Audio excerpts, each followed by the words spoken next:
right, welcome back to Pod Patrol with your host, Dr. Jeff Dikis. Tonight, I'm joined by Dr. Jeff Jensen, again, the first two-time guest on the podcast. Thanks for joining me again. Thank you for the invite, Jeff. We were texting over the holidays and put it together, and next thing you know, we're back at work, and it's like it was before the holidays.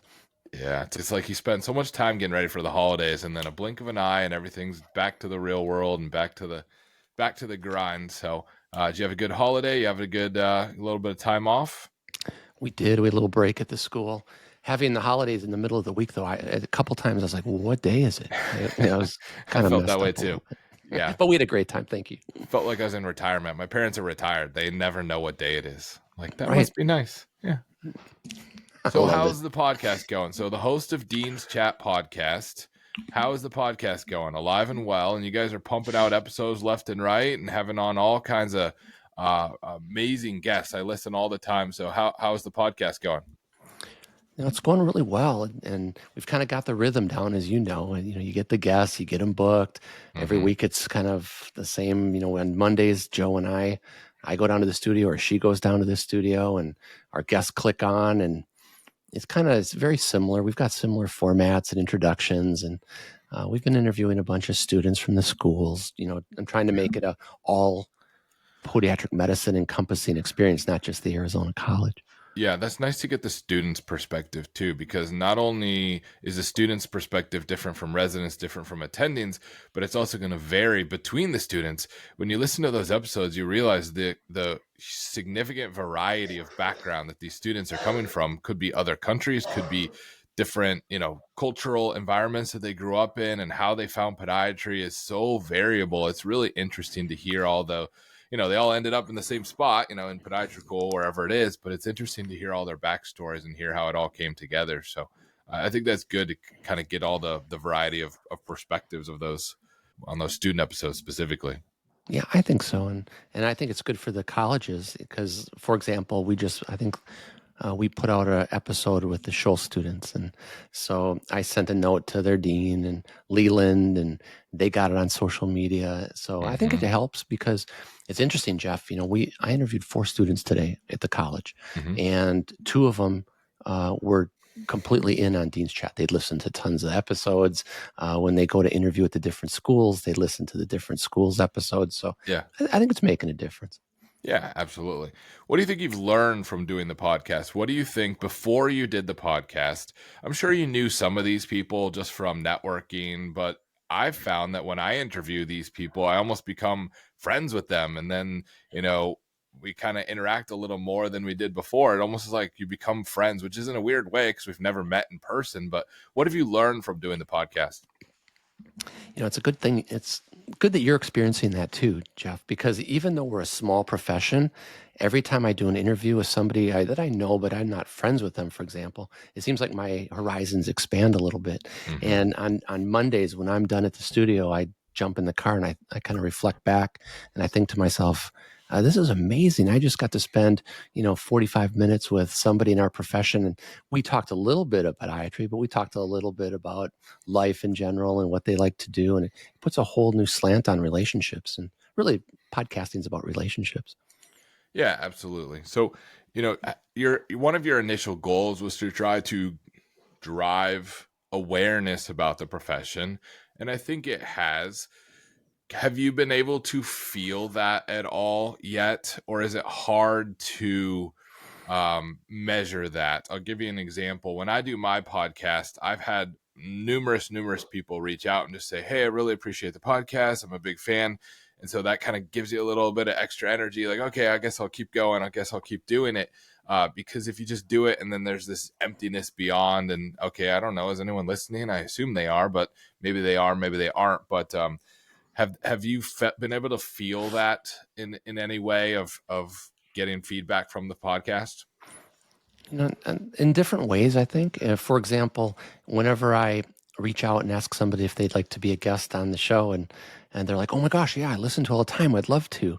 Yeah. Or if I get somebody in the interview, when we first introduce them, they'll say, oh yeah, I'm a longtime fan, we've been listening to this for a long time, there's such great interviews and such interesting people. Yeah. One of the students today that we interviewed said, oh, I love Dean's Chat, you interviewed my podiatrist Howard Liebeskin, the Lakers Yeah. podiatrist. So it seems like there's all these little tentacles reaching out and all these connections. So in Mhm. that regard, there's no doubt. I mean, within the profession, I also think, if you Google, because you and I are putting these up on YouTube, and Mhm. Google's owned by YouTube, so if there's Yeah. some search engine optimization. If you or I were to Google anybody that's been on our shows, our videos will come up on page one. Mhm. So there's a lot of views, a lot of website traffic, and I think a lot of that is a resource, if you will, because I get a lot of episodes getting tons of views like 6 months after we release them. Mm. So Mhm. Luke Ciccinelli called me one day. He goes, it's more of a resource than it's you'd like it to be the heartbeat, right? But it Yeah. seems like it's a resource for people. So I think that's kind of cool. Yeah. I've definitely noticed that it's easier to get guests more recently. This is part of season 2, but I've noticed that it's easier to get guests on season 2 than it was on season 1. So as it kind of builds a little bit of following or whatnot, I've noticed that it's much easier. So I find it interesting that you say like, oh yeah, I've been listening to your, they know what it is. So they know what they're getting themselves into. Initially, early on, I was like, hey, I'm doing this podcast. And they're like, what is it? I don't know. This is kind of weird. I don't know. Do I want to be on that? I'm not sure if I do or not. Well, So if you think about it, though, Pod Patrol rolls off people's tongue now. yeah, If they talk about podcasts, oh yeah, Pod Patrol, Dikis' show, or yeah, Dean's Chat rolls off your tongue a little bit. So for it's not. sure. I had the same issue because when I started, it was, remember we had ACFAS in LA a couple of years ago, Yeah. and I remember at the dean's meeting at ACFAS, I told the other deans I was going to start this podcast and I'd be super grateful if they'd be willing to join me, because I Hmm. was super nervous about it. I was thinking, what if I ask people to be on my podcast and they don't want to? Right. Right. So I really got a lot of help. I'll never forget the first day. I did 2 episodes one day. One was Rob Snyder, the dean in Miami, and the Mhm. other one was Stephanie Wu, the dean in Chicago. And Yeah. it showed, and they were phenomenal. I realized that all I had to do was ask questions, and they could talk and they could expand upon them. And so Mhm. sometimes I think it's easier to be in the host chair than it is in the guest chair. It definitely depends on the guest. I mean, there's certain times where I'll be editing the podcast and I can see who talked based on the color of the little zigzaggy thing at the bottom. And sometimes my speaking is just these little tiny snippets of things because I just say something and they just go off. And that's what I want. I want them to expound upon all these things, and that's why they're on the podcast, is to give their point of view and all these ideas. And then sometimes the opposite is true, and it's a little bit like, okay, got anything else there? So yeah, it's really interesting how people interact. But yeah, most people that are willing to be on a podcast have things to say. They're interesting people. They know what they're getting themselves into, and they're well spoken, and that makes it much easier and it flows a lot better. Yeah, that's a great combination of having a show and then asking people that have something to say to come on it, because people like talking and Hmm. giving their experiences and relating to others. So I think that's been one of the easier things as time has gone on, is getting people to open up and things. And I haven't had any episodes. I think we've released about 180 or so. I haven't Hmm. had any episodes that I thought were duds. I mean, they were Yeah. all good. Guests were fabulous, and having Joe join me as the co-host, and she wanted to be here tonight, but she's got an ACFAS research meeting Hmm. for posters coming up in March. But she wants a rain check, by the way. Yeah. We'll But do it. Joe's been fabulous as a co-host, and Hmm. that's also kind of, and you and Leland were working together a bunch too, and that kind of Hmm. lessens the load a little bit too. Kind of share it a little bit. It does. I found there's an interesting dynamic of having a co-host versus not, and there's pros and cons in my mind. So when Leland was on, and he's coming on as a upcoming guest, and we're gonna circle back, and we're gonna get together and get the band back together, and give everyone the lowdown on all the stuff that's been going on since him and I were last together. But yeah, it's interesting when you have a co-host, because sometimes when you're like, oh yeah, oh no, were you gonna? I was gonna. Did you? And the longer you do it, I don't notice that you and Joe do that, because you guys have that good kind of synchrony. You get used to working with each other, and Leland and I were working that out and getting that down, but a little bit, one-on-one, there's some benefit there too, because it's just a back and forth, like a tennis match, just my turn, your turn, my turn. But there are pros and cons. But yeah, it does take the load off of you. I noticed that a lot. When Leland's not here, if I don't have anything to say, it's kind of dead air time. So pros and cons for sure. Joe and I stepped on each other's toes a bunch at the beginning, and then we still do once in a while. But Yeah, it happens. what the interesting thing about podcasting is you're supposed to have a conversation, right? It's not scripted. It doesn't have to be perfect.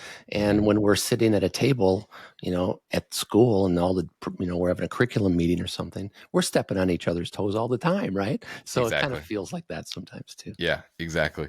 Do you think that the podcast has changed your outlook on podiatry at all? I would say an example of that would be the more people that you talk to in our profession, it has to give you so much optimism that the future is in good hands, especially when you talk to these younger people. I'll leave it there and I'll let you talk, but that's just my initial thought. Has it changed your outlook on the field of podiatry at all? Yes, it has. I didn't realize absolutely how talented some of the people are in our profession. You know, I always ask for a CV and a bio, and Mm-hmm. I look at these and I'm thinking, oh my gosh, these people have so much to say and so much Right. experience to share.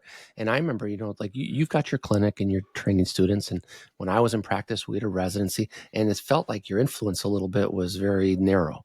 But Yeah. with the podcast, I actually feel like we're exposing, fellowship directors, for example, Mm-hmm. residency directors, leaders, politically in the profession, that we're giving them an outlet that until now, I don't know that we've heard from a lot of them, at least in Right. that realm. Sure. We've talked to a lot of people about different procedures and things like that, but the getting to know somebody beyond their professional face, I think, has been a really cool thing. Yeah, I think when in the earlier phases, I would joke that we'd go to a conference, say ACFAS or APMA or something, and some people would be podiatry famous. You'd see someone and be like, oh, do you know who that is? Oh, that's the whatever that's at. Oh, I've heard them lecture. And that was like the way that people were well known, as they were lecturing.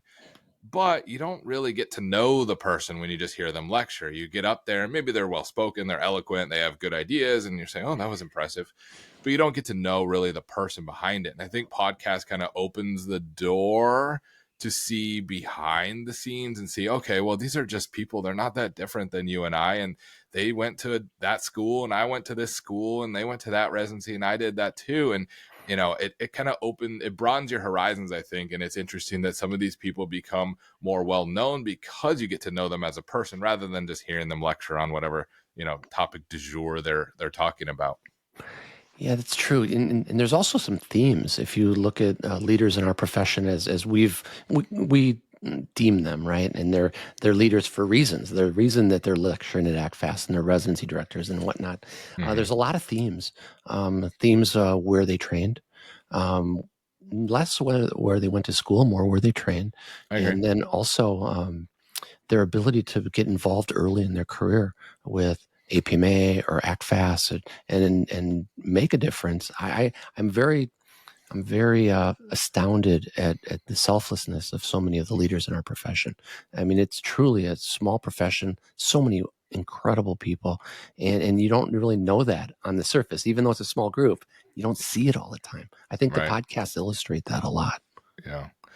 I think step one is saying yes. I think the first step towards being involved with anything is just saying yes. And you realize, I think younger Jeff, younger me, not you, younger me was kind of waiting for someone to tap me on the shoulder and say, hey, we think you'd be great for this.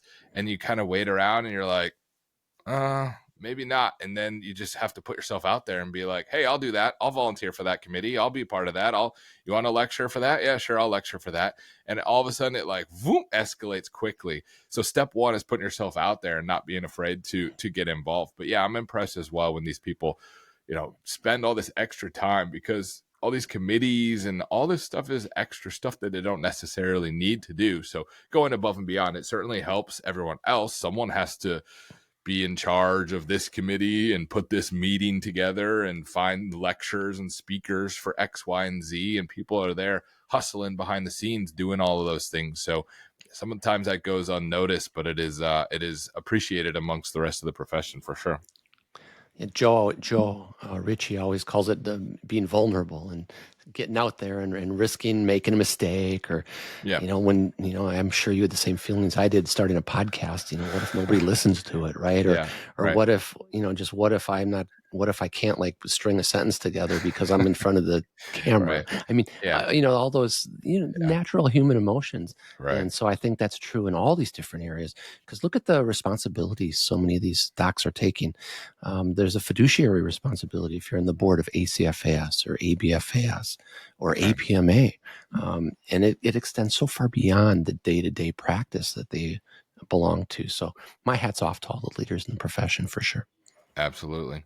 So you, in your past, you're currently a dean, but you used to be a residency director. You helped start a residency program in Colorado. So you kind of have a unique perspective. And so I want to have you take us behind the curtain from a dean's perspective and a residency director's perspective in terms of the match process. The Oh, match process is very important. It's going to determine the next 3 years for many students or all the students' lives. And it can be very nerve-wracking. It's a big deal for them. So take us behind the scenes in terms of being a residency director and having the externs come through and how the match process works from your standpoint. thank you. It is a unique perspective to be on both sides of that. Right. I wasn't the residency director. I co-founded the residency, and I was the Okay. clerkship director. So Sure. not the same, but still really involved with the Sure. students. Um, one of the biggest eye openers was when I became a dean. I was having residency directors calling me. In the last week, I've talked to a dozen residency directors about our students that have rotated with them, Mm-hmm. and I made a promise to myself early on that I would be very upfront and honest with the residency directors, because I don't want them to get a student that they don't expect and they call me back and they say, Jeff, what are you doing?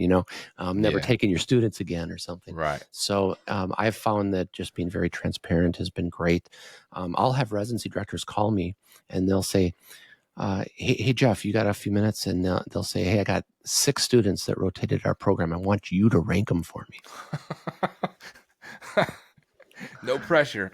Right. I mean, but I mean, so that yeah, obviously that turns into a more extended conversation. Yeah. Um, but by the same token, the students are the same way. They're calling and they're saying, I'm interviewing. I was a clerk. They said they really liked me. Sometimes they're getting pressure to, uh, commit perhaps to a program Yeah. outside of the traffic rules and all that. So I always tell our students, and this is the other side of the fence here. I say, look, just as bad as you want to have a great residency program, the residencies want to have great residents. Mm-hmm. And what is it that makes a great resident? I have a whole slideshow I give the students before they go out on rotations, talking about being great and all the things that take no talent, right? Oh, you know the drill: be Yeah. on time, appearance, the Mm-hmm. respectful patients, docs, nurses, staff, everybody. And Right. so I think if you're asking for a glimpse behind, I thought it was much harder to be in the residency director position because I know the risk. I used to joke around. I said the only thing worse than no resident is a bad resident, right? So Yeah. you really want to hedge your bets. I mean, I Yeah. remember when we used to interview for our residency program in Frisco, we'd take students out and shoot pool and have dinner, and we'd watch them how they shot pool. Do they have a soft touch? Things like that. It's like, how do you assess these kids? It's Yeah. really It's hard, tough. especially if they didn't spend a month with you, right? Oh yeah. So and then the students are they're put under undue pressures by different programs. We're ranking you high. Well, what does high mean? Or if you Mm-hmm. rank us 1, you'll be here. Things like that. But will you commit? I mean, it's daunting for the students. So what are your thoughts on I get why programs do that, and I get why it's frowned upon because we want the benefit to lie with the student and not put them under, like you said, undue pressure to be able to have to commit to these programs ahead of time. But they also, let's say it was your number 2 program that was pressuring you. You don't want to burn any bridges in case you don't match at number 1. So do you lie to number 2, or do you tell them, hey, I haven't made up my mind? Like, what are your thoughts on when that happens? Because it does happen. It's not supposed to happen, but it does. What are your thoughts on that? I don't want the students telling anybody you're ranked number one in my book if they're not, right? You want to be honest across the board. And I always have our students say, my gosh, my month with you was fabulous. Your docs are awesome. I'd love to come to that program. I'm just not sure how the match is going to shake down. And that says a lot too. But I keep telling the students, don't play games, don't try to predict the future. Just Yeah. take your programs, rank them where you want to go and rank them. And it usually works out just fine. I've had a Hmm. few students kind of game the system, and they'll call me after the match and they'll say, "Oh my God, Dr. Jensen, I matched in a program in New York and I don't want to go there." And I would say, "Did you rank them?" "Yeah, I did." And I said, "Well, you're going there." All right. I mean, Yeah. because they screw Yeah. up the whole match. If you know how it is, if someone Right. takes a program they don't want and somebody else could have had the opportunity to go there, it's just Yeah. like at a lower level, the clerkships. I've had students back out of clerkships, and the clerkship director calls me and say, "You can't do this. I mean, this student from Arizona took a position that somebody else could have had for a clerkship Right. opportunity, or Yeah. Miami, or Yeah. Shoal, or Des Moines, any of them." Yeah. So I think it's a good sign, and when students work really hard, and I've got multiple residency directors calling me about them saying, "Oh my gosh, we love this student. What do you think?" And I said, "I don't know. I just know that they'll rank them the way they want them, and if you had a great month and they had a great month with you, I'm sure that things will shake down." I don't know what else to Yeah. say, really. No, I It, don't know that there is much to say, but I agree with you. I think don't overthink it. Don't try to think, well, if this happens, then this. Like, no, don't overthink it. You're going to get yourself into a bad situation. Just put your top one, two, three, and don't rank a program you don't want to go to. You're better off leaving it open ended than matching with a program that you definitely don't want to go to just because you think you might not get a residency spot. I mean, I think exactly. that's silly. So, Well, think about how interesting the profession is over the years, though, Jeff. That pendulum keeps swinging, right? mhm, 10 years ago, there were more students than there were programs, right. and the students were frantic, right? Yep. And That the was when I was going. programs, That was when I was going through. yeah, Yep. the programs knew they had it made. Then if you look at it now, there's fewer students, there's more programs than there are students, and the programs are vying for the top students. And I get it. I mean, just like I said earlier, everybody's looking for that perfect match, and hopefully it pans out that way for everybody. Usually it does. It does. I agree with you, because everybody's looking for slightly different things geographically, educationally, surgically. So it works out. And sometimes you don't really know. You get a feel for a program after a month, but you don't really know. So sometimes you might end up at a program you're kind of unsure about. Maybe it works out great, maybe it doesn't, but a lot of times things kind of sort themselves out and shake out how they will. So don't overthink the process. I've also told them, to take some of the pressure off for the students. I've said, get your 3 years of training. Doesn't matter what you want to specialize in. Having the best surgical training you can get is important. And then you can always do fellowship if you want. I mean, fellowships are a dime a dozen right now. Phenomenal training opportunities. And I know there are people that love fellowships and people that don't, but I've found everybody that I've talked to that's done a fellowship with a great doc who gives them a lot of work, from initial patient visit through the follow-up. Nobody regrets it. I think it vaults their career 3 to 5 years forward clinically. I don't know what your thoughts on that. I think it depends on the residency that you go to. I think it Yeah. depends on the person. If we take ourselves out of the field of podiatry and we change it to woodworking or learning the piano or learning a language, some people are going to pick it up quickly and some people are not going to pick it up quickly.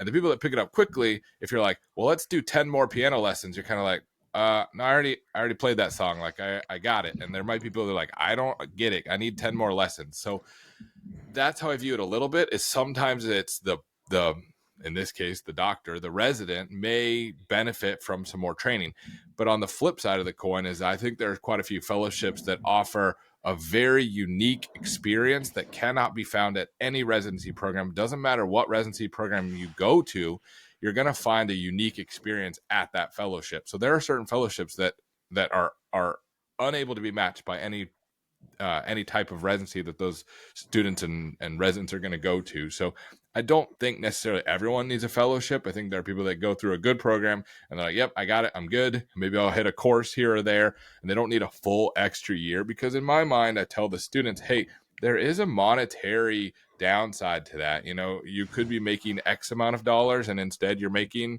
lower amount of dollars. So you're essentially willing to pay that amount of money to get this training. You have to think of it that way as well.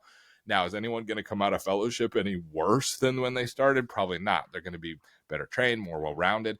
But it's just, I think it's so variable in terms of the quality of the fellowship and the quality or the necessity of the resident that's choosing to do that fellowship or not. I think it's complicated. It is, and you have to remember, not everybody had the opportunities you had in residency for the training during that 3-year period, Right. or I had when I was at Kern for a couple of years when it was, kind of the hub, if you would, back in the day. So Yep. I think every situation is unique, and I just think it's a good opportunity for the students if they want it. Yeah. After 3 years, that's an option for them, right? Exactly. Like you said, no downside.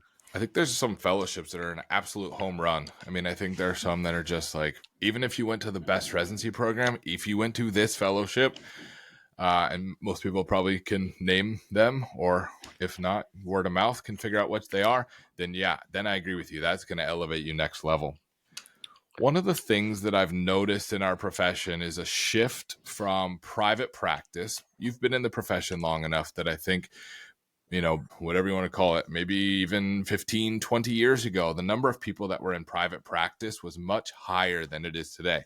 It seems as though there's been a shift in the profession from private practice to either multi-specialty, orthopedic groups, hospital employed, or these large super groups that may or may not have some influence from private equity or privately owned things.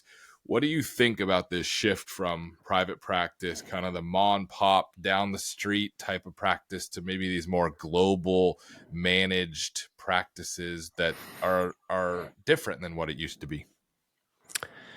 I think there's pros and cons to every situation, of course. I've had a lot of really great students that went on to do 3 years of training, and then they found themselves landing in a wonderful hospital job. Pays high, RVUs, they're collecting them, doing everything. Mm-hmm. And I've also seen people go into private practices. I've seen students go into orthopedic groups. One of my students called me the other day and said he got a position starting at $360,000 up in the Pacific Northwest with an ortho Mm-hmm. group right out Yeah. of residency. So it's a good deal. Yeah. I think everybody's a little bit different. I see in my students, anyways, at least what they think they want, right? That can change. Mm-hmm. But most people are looking for security nowadays. They're looking for that paycheck. They're looking for expenses to be covered. They will take their vacation and their PTO days and accept being an employee. And that's and maybe that's good. I mean, because back in the day, that wasn't even an option, and it wasn't that long ago, Jeff. There Right. weren't a ton of jobs in hospitals. Mm-hmm. I think one of the concerning things for me, if I was coming out, I don't know that I'd go work for a big private equity group. I don't think I would. Mm-hmm. I think the docs that sold their practices to those private equity groups came out doing really well, right? They get money and they get stock and all that. But if you're an Mm-hmm. associate going into that group, that's a banana peel kind of employment, right? I mean, Yeah. I don't know that for sure, but that's what I've seen, and that's kind of Yeah. what I agree it's, with it's you. it's stressful. Now, would I go into private practice? Heck yeah, I would go back into private practice. I've Why? I Why do you say that? I liked control. I Mm-hmm. liked doing what I wanted to do when I wanted to do You're it. your own boss, essentially. Yeah. If my kids are playing baseball and I'm coaching, I can leave the office every day during baseball season at 3 o'clock if I want. Mm-hmm. Um, and then, you're going to think this is really strange. We talked about this last time a little bit, but it was much easier to do research in private practice than it Mm-hmm. is at a university. There aren't as Mm-hmm. many constraints. I was doing Right. clinical trials. I was having a really good time. So I think that there are different people with different motivations. And I think that private practice is still an option in certain areas of the country. I don't know that I'd want to go into Miami and open up a private practice or other Because of the big cities. competition, yeah. Oh yeah, and managed care and being on the managed care roles, Blue Cross Blue Shield, sorry, we're full, that kind of thing. Right. But I think in doesn't have to be rural, but smaller areas, I think private practice can thrive. Mm-hmm. What do you think the future of the profession is, in terms of, like, if we extrapolate this model and say less and less and less private practice and more and more hospital owned practices, which in my experience is can be great or can be terrible, because It depends on how they value you and how they treat you. You're either a valued member of the team or you're an expendable member of the team. So there's a lot of variability there. But if we extrapolate this, then we would say that private practice is diminishing and the number of hospital employed private practice or orthopedic groups and multi-specialty groups is expanding. Do you foresee a time where private practice goes away? Not in the short term, Jeff. I don't see that in the short term. I think there's going to be a split. Mm-hmm. One of the things, we can't get away from it, right? You got to get great students into the profession that will hold their own in the best residency programs, and the best trained docs are going to have a leg up in the world, in the competitive world we live in. And so the best docs are getting the ortho group positions. The best docs are getting the hospital positions, usually, not always. Mm-hmm. So I think the future of the profession is, going to really hinge on our ability to continue to recruit students that can hold their own, right? I mean, students at Des Moines, students in Midwestern where I am. I mean, we're taking classes with the DOs every day. The curriculum's the same. I Mm-hmm. think that's the future of education. And I think with more and more schools following that model, you're going to see podiatry thrive down the road. Yeah, absolutely. I agree with that. Going back real quick to the residency match process, I think they have a couples match these days, don't they? Yeah, they do. That was new to me. I did not know that. And I always help couples all the time. Every year we have couples I'm trying to help kind of finagle a Michigan opportunity or LA or something, It's kind of Florida. crazy. I'm obviously one of them, but it's amazing the number of couples that formulate when they, you get put in the same room for long enough. I guess it's bound to happen. But we did not have the couples match when I went through, and so my wife matched to UPMC, and then I had to bribe them. I had to give them some money under the table to take me too. Like, how much is it going to cost to let me in here too? So we get that question a lot if there's a couples match and how that works. I usually end up meeting up with these couples that get together in either the first or second year, and then they're thinking about clerkships. And, Mm-hmm. I'm trying to help them find residency rich areas. So you can go to Florida, or you can go to Los Angeles area, you can go to Texas, you can go to Denver, for example. Michigan's known for bringing couples in, right? Lots of different programs. Yeah. I've not, interesting enough, it's very unique for you and your wife to be at the same residency program, because usually they end up in the same geographical location, but Mm-hmm. they're different programs. So they find an apartment in between or something. Yeah, we were on the fence about trying to figure all that out. And when we went through UPMC, there were 6 per year. So we felt that was enough of a, if we were 2 of 2, that's a little different. One of us is always on call, vacation, all those things that you have to factor in. So being 2 of 6 or 2 of, if you think about it, 18 didn't feel like as difficult as maybe going to a smaller program. But yeah, I, it I worked out. think I think it's great. I have a friend that has the Great Love Debate podcast, Mm-hmm. and I asked him to come on Dean's Chat and talk about the dynamics of relationships in closed groups, like a small podiatry class, and what are the variables and the factors that lead to couples connecting together. And I think I'm going to try to get him on my podcast. He said he would do it. I just haven't done it yet. It's really interesting. I think we're narrowly focused on our profession, but I'm sure it happens at like dental school, allopathic schools, vet school. I'm sure it happens. Like, you put enough people in the same room for a long enough time that have similar interests, and by nature of being in this room, you're, semi-intelligent, and you're, well informed about the world and have similar interests. It's bound to happen, but it seemingly happens a lot. I mean, just all the time. When I was in Miami, one of my classes had 9 couples come out of it. That's a What's lot. in the water, right? Yeah, That's seriously. crazy. Yeah. We had a lot of couples come through UPMC because, once they start to see like, oh, a couple match there, they're open Oh to yeah. couples, then it starts to be like, okay, well, we're going to go there. And, for better or for worse, there's pros and cons there. You're opening the door a little bit to some uncomfortableness because I think the divorce rate is 50%. So you're flipping a coin of if this couple is going to come in and then things aren't working out, and then it's going to go south somehow one way or the other. So there is a little bit of a gamble there in terms of residency dynamic and interaction with the co-residents. Yeah, I mean, there's pros and cons to everything. I mean, you could get some wild and crazy single people in your residency program, and then True. you're covering for them while they're out having a good time too. So, True. I mean, there's pros and cons. I'm Absolutely. sure you guys made it work, no problem. I did. I mean, I caught some of the podcast or the whole podcast you did with Pat Burns, and he Yeah. was talking about their discussions about having kids and all that during residency, and that's life, right? I mean, that's the life we live now, and that's appropriate to have good, mature, intelligent conversations around those topics. It's especially hard when life and employment, especially residency, because you don't have much say in residency, like time off and call schedules and rotations and all that stuff. When life melds with residency, it gets very complicated in terms of home life and kids and when to do this. And it just gets very complicated. But I would say anyone listening, they've probably listened to a podcast in the past with Ashley and I, you just make it work. You just find a way. So, what did you and Ashley do to like?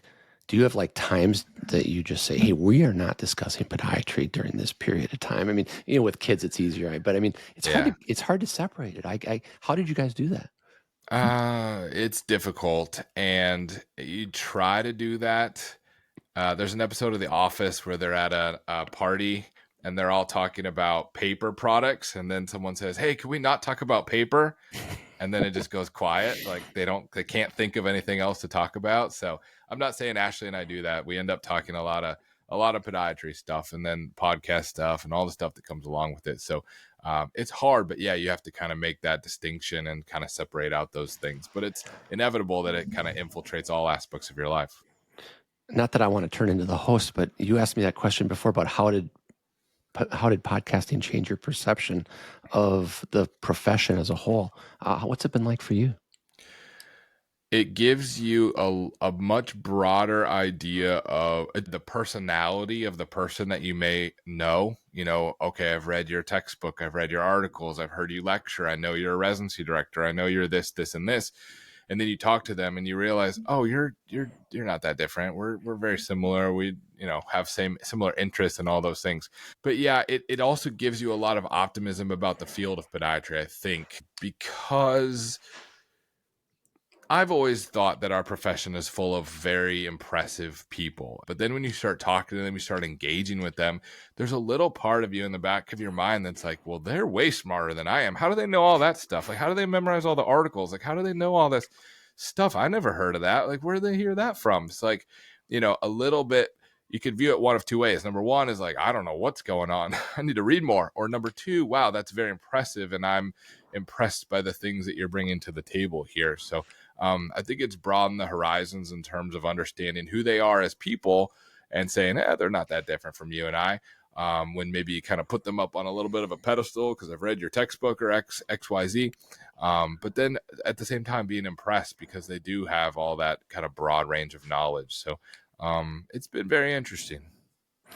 Yeah, and just to kind of date myself here a little bit, I was on one of the key opinion leader pharmaceutical meetings, right? It was in Atlanta, and there's a difference in everybody because Bob Freiberg was there, Mm-hmm. and Bob is brilliant, and Bob knows every article that's ever been written, and knows the author and the journal and the date and all that kind of stuff, Yeah. and I've always enjoyed being with Bob and interfacing with him because he's just a source of, he was like Google for, stuff in podiatry before Google. So Yeah. there are people like that all over the place. Mm-hmm. Tom Chang was like that. I mean, there's a lot of people, and I admire them greatly because they put a lot of effort above and beyond just the everyday, what it takes to make a living. Right. So they certainly should get their just due. Absolutely. I've talked to a couple guests in the past about the future of our profession. If you go back not too far, there were non-surgical residencies, or were there non-surgical residencies? I know there were no residencies, and then 1 year residency, and then two, and then three. But trying to figure out what role there is for non-surgical providers in our profession, because at this time we don't really have that option. We say you go to podiatry school, you go to 3 year surgical residency, you are surgeon, right? It's just kind of very regimented, and saying there may be people that get halfway through or most of the way through, or they get to residency and like, I don't like surgery. Like, well, you better keep going because otherwise you can't have a license and practice medicine and pass boards if you don't do this and do surgery and do all that stuff. So what are your thoughts on kind of, it almost feels like coming 360 degrees back to where we started, where there might be a track for some non-surgical components, which a lot of other professions have non-surgical tracks as well. But what are your thoughts on that? So you're right. I mean, back when I graduated, you either did a surgical residency or you didn't. You went the American Board of Podiatric Surgery. It wasn't ABFAS at the time, or you went the ABPM predecessor route. One or the other. You couldn't do both. And I think that met a lot of people's needs, right? But it didn't meet everybody's needs. I think the model we have today enables people, everybody, the same opportunity to have an opportunity to become surgically trained and potentially move forward in that path. But I think there's some self-selection going on as we speak, Jeff, because I'm hearing that a lot of these big groups with docs, they will make offers to doctors that have graduated from residency programs, and maybe they didn't do a ton of cases. Maybe they're not into surgery, or they didn't have an opportunity to do a lot of surgery. They're hiring them as non-surgical podiatrists. And what they're doing is if the patient comes in and they need their bunion, they're just kicking them over to one of the partners or one of the other colleagues. So I think you're seeing it, even though it's not being delineated necessarily at the board level or, the typical structure that we might have. And I think you're going to see more of that, actually. As you know, reimbursements have gone down over the years for surgical procedures. Many times, if you're looking at just financial aspects, you make more money in the clinic than you do in the operating room. But I've always maintained that if you don't have the option of taking the patient to the operating room, you can't deliver the full spectrum of care. So those are the docs that are going to naturally gravitate towards some busier practices. So yeah, you're right. I think it's my long way of saying you're right. We're coming 360. There's no doubt. I don't know what the answer to that is. I don't know if there is an answer for it. At least in the short term, you start, kind of like the more you know, the less you know. Now that I've been a dean and I get involved more with CPME, and I know I have colleagues and friends that are looking at the different boards, you realize how hard it is to turn that gigantic boat around. I mean, once you go down a path, it takes a lot of change. And when you look at residencies getting reimbursed for 3 years of residency programs, if they're less than 3, they might not get reimbursed. There's all financial ramifications also. Yeah. So it's a tough challenge. I no doubt. So you've had a very variable career from, like you said, in private practice and helping start a residency and now dean at 2 different schools. What would you say to someone who wants to be actively involved in the profession but is worried about balancing those extra things with family and making sure that they kind of don't neglect their family for their job or their job for their family or whatever it may be? How do you balance those 2 things together? And that's a great question, because everybody's different, has different things pulling on them. But I don't think you have to say, oh, I'm going to go on a track to be, APMA president or president of ACFAS. I don't think that is the path people start on. They get involved a little bit at the state association level, or they may get involved with a research project as a resident, and that dials them into ACFAS. Next thing you know, they're giving a lecture here, or then their buddies pull them in and say, you need to run for a board position, things like that. I think it kind of creeps up on you. You don't dive in head first. But I think there's almost like a personality profile that wants to give back to the profession while maintaining their practice, while having a balanced family life, and they make it work. And I credit them for that, because there's other personalities that are like, I'm going to go to work, I'm going to see my patients. When I'm done with podiatry until I get back to the office the next day. Not everybody's cut out like that. Yeah, as you were talking, I kind of realized that you're right. You don't just hop out of residency and then you're the president of whatever it may be. It takes a long time to build to that. And by nature, that takes time. And by nature, your kids grow up. And by the time you are president, maybe you've kind of done the family life as you're dipping your toe in the water. And then as you progress through your career, your kids are at a point where maybe they're in college or something. So I had never really thought about that before, but you bring a good point that it almost kind of works itself out, and that you're kind of doing a little bit on the front end. And then as your family kind of starts to change with time, that then you kind of grow your career as well. Jeff, can you imagine if every step in your career was like the first 2 months of starting the podcast? Yeah. There's no way, Yeah. I mean, so I think what happens is people get comfortable, they're on a board, they get the rhythm, they know they're going to go to a couple meetings. they make it manageable. Mm-hmm. Because I remember I bring that up because we're podcasters, but Mm-hmm. I remember when I first started my podcast, I was like, really, I got to get a separate LinkedIn account and I got to get an Instagram. I mean, it was just overwhelming at times. And if Oh. you just knocked off a little bit each day, it happens. But Mm-hmm. what if everything you did was like that? That'd be Yeah. brutal. Yeah, for sure. You'd probably just not do anything. Right. I do want to talk a little bit about your nitric oxide stuff Oh, yeah. and where you're at with that, because I think that's a really interesting topic. Let's circle back to that. We talked about a little bit on the first episode, Yeah. but where are we at with that? We're not any further than we were 4 months ago. Mm-hmm. Just for the audience, we were doing multi-drug resistant organisms are such a challenge in the military and in the real world that we realized nitric oxide was a universal antimicrobial, and the bacteria would not develop resistance to nitric oxide. So it made sense if we get nitric oxide to the leading edge of the infection, it would kill bacteria.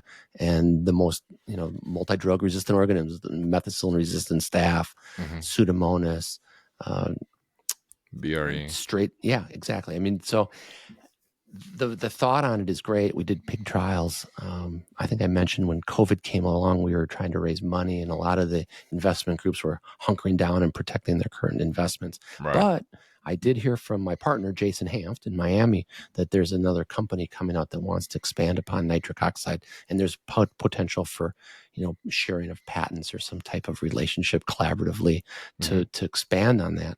And I think it's a neat opportunity for patients if we can get it through the FDA to, perhaps in the face of severe peripheral vascular disease, still be able to treat infections, right, locally.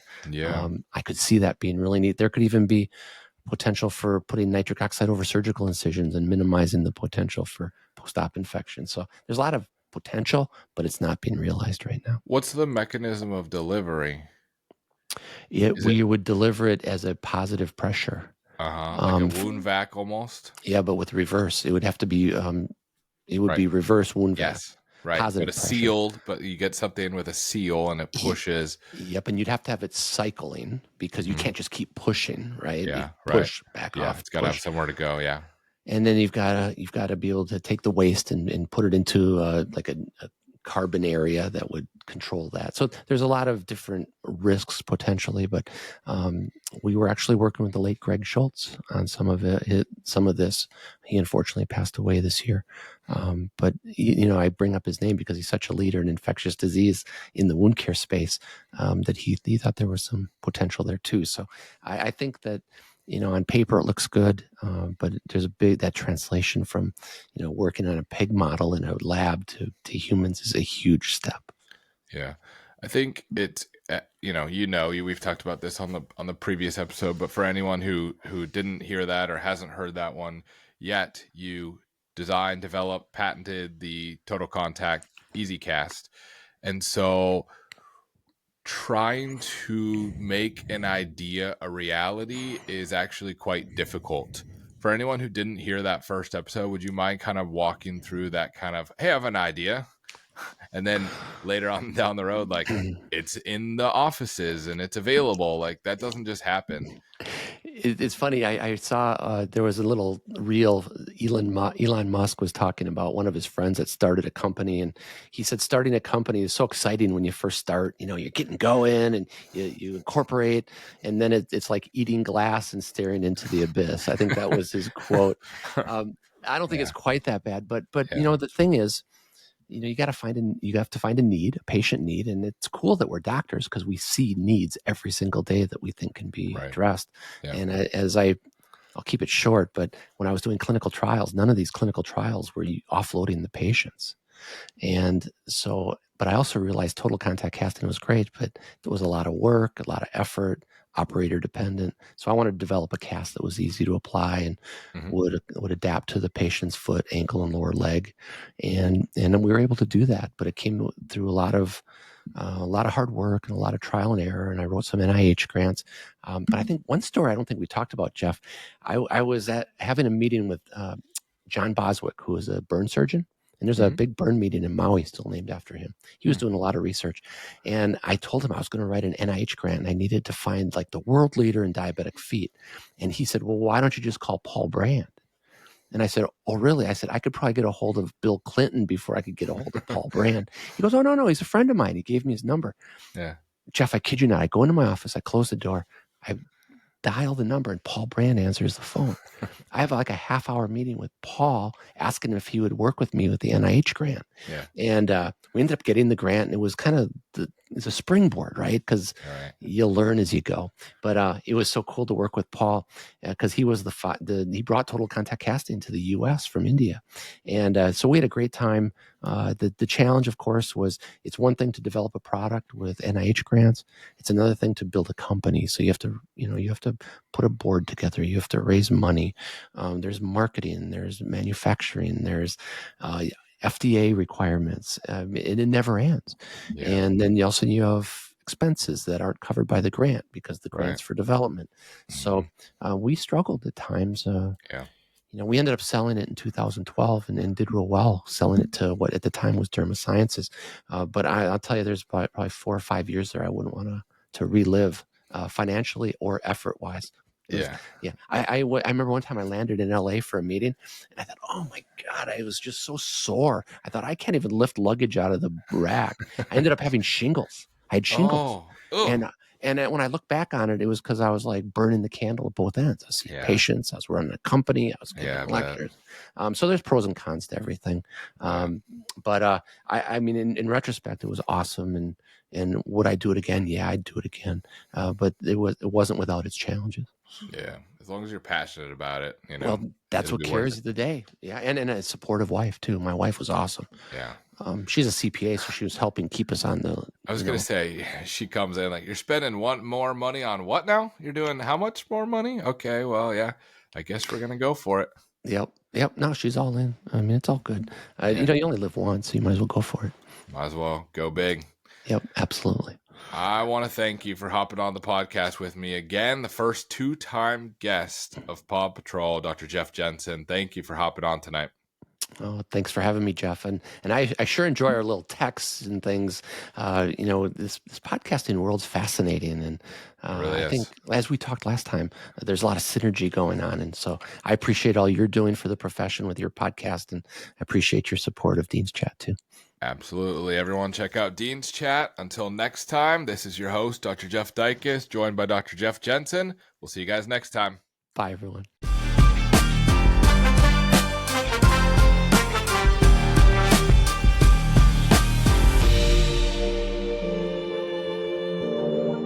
Disclaimer. Opinions expressed are those of the content creators and do not represent any employer or entity. The information shared is for informational purposes only and should not be construed as medical advice or used in any legal capacity, including establishing standards of care. All efforts have been made to comply with HIPAA regulations. No guarantees are made regarding the accuracy of statements or opinions provided. Interaction with the podcast does not establish a doctor-patient relationship. Please enjoy this podcast responsibly.